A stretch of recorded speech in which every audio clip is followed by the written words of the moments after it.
Hey, how's it going, guys? Mario Me here to share with you how to build your own car dealership. So, after probably seeing my last video, you're like, okay, but how do I really get started, Mario? So, if you were like me, your first step is going to be actually applying for a salesman license. You're going to have a salesman license before you can have a dealer's license.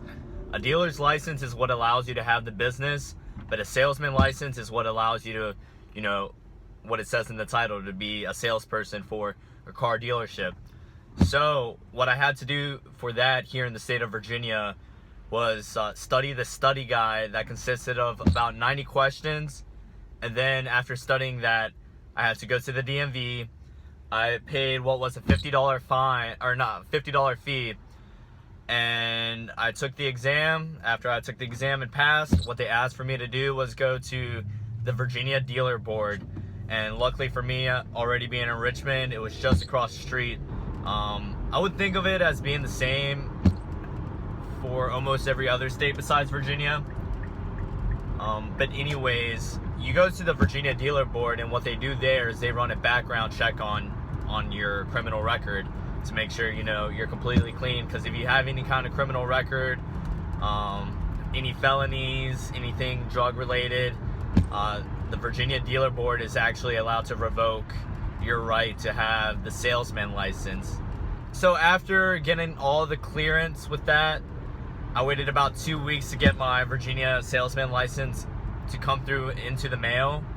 I'm required to keep it on me at all times. Same for every other salesperson out there. And for the reason that being is that I'm constantly driving around in a dealer car. I don't actually have a car of my own. Every car that I have is under the dealership name, which is great because, that allows me to drive different cars whenever I want to. Right now I'm driving around a 2007 Mazda CX-7 Grand Tour. That's pretty cool. It only has 116,000 miles. Very clean ride. So what I really did after getting my Virginia salesman license was I had to sell the car that I had, which was a 2008 Ford Escape Hybrid. Very beautiful car, nothing wrong with it, excellent condition. I sold it within a week on Craigslist. One thing that a lot of people get wrong about advertising is, okay, I can just advertise it once and somebody will see it. It doesn't work like that. You got to use as many mediums to reach the people who are looking to buy a car. And what I mean by that is you're not only going to post on Craigslist. I'm posting on Facebook. There's a Facebook market, as I'm sure a lot of you already know, and right there I advertise a lot of my cars. I also use 3 different apps. I use LetGo, OfferUp, and 5 Miles. And these apps are awesome because they advertise whatever product you're trying to sell within the local area. And what they usually do is they use your zip code. I usually advertise into the Richmond area because the Richmond area, there's a lot more people with money and compared to where my mother's car dealership is located back in like the Spotsylvania, Fredericksburg area, which is why I really want to open up my own dealership in Richmond, is because that's really where the money's at. The money's where the people are making money. So I sold my 2008 Ford Escape Hybrid for $5,500, and with that money I bought my first 2 cars at the auction. And I'll show you what an auction is like. It's actually, for me, it's very fun. I enjoy going to the auction. But I bought 2 vehicles, a BMW 323i. It was 2000, year 2000, and I bought it for $2,000. And that car was a piece of junk. I had, it was just really my first car. I didn't know what I really looked for in a car. My mom, instead of, kind of trying to help me buy my car, she just let me roam around the auction, and I decided to buy that BMW. And then I also bought a 2010 Chevrolet Malibu LT. It was a beautiful car, even better than the BMW. And the thing was, I had no idea at these auctions that people sell cars that need repairs and stuff like that. So if you're thinking about going into this industry, at the auctions, these cars are not always in perfect condition.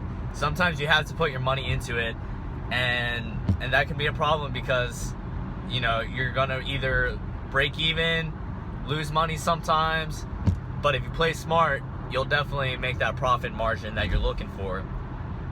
Unfortunately for me, the BMW, I practically gave the car for free to somebody when they bought it. I broke even, considering the taxes that I have to pay for having a dealership, as well as the DMV fee for not doing processing. Some dealers do processing, I don't, and it makes it a lot easier for me and the customer because it's just one flat rate. It's not a cost on top of a cost on top of another cost, and then you're trying to figure out, add all these numbers.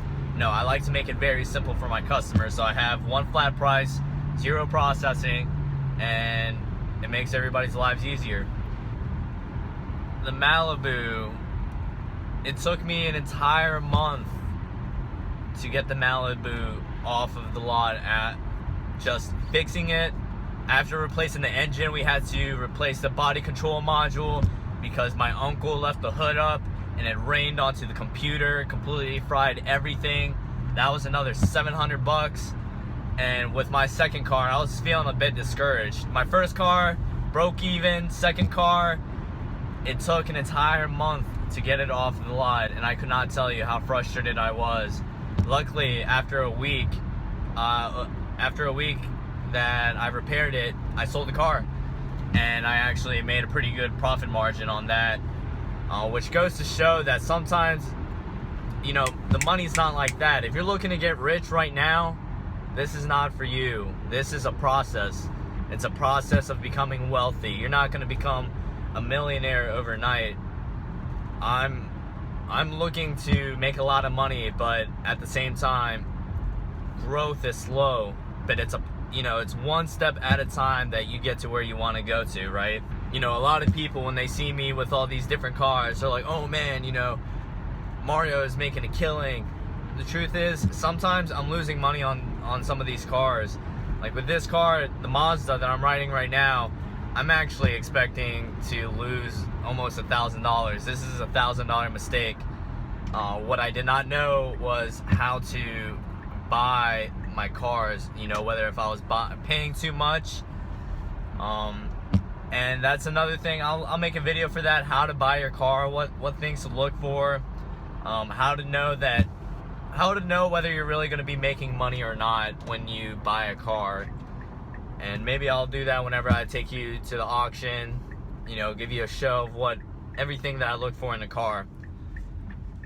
Anyways, those are really the first steps that you want to look for whenever you're looking to have a dealership. First, you got to get your salesman license, all right? So get your salesman license, and I really encourage working for another dealer. That way you get the experience, and you're not just building a car dealership with no experience whatsoever. Get the experience first, number one thing.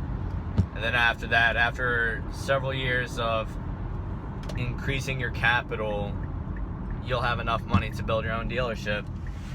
Well, anyways, guys, I'm pulling in home right now. Hope you enjoyed my video. If you did, subscribe. If you have any questions, please leave it in the comments below, and I'd be more than happy to answer any kind of questions I could help you with, all right? Whether it's having a car dealership or how to have the mindset of an entrepreneur. Peace.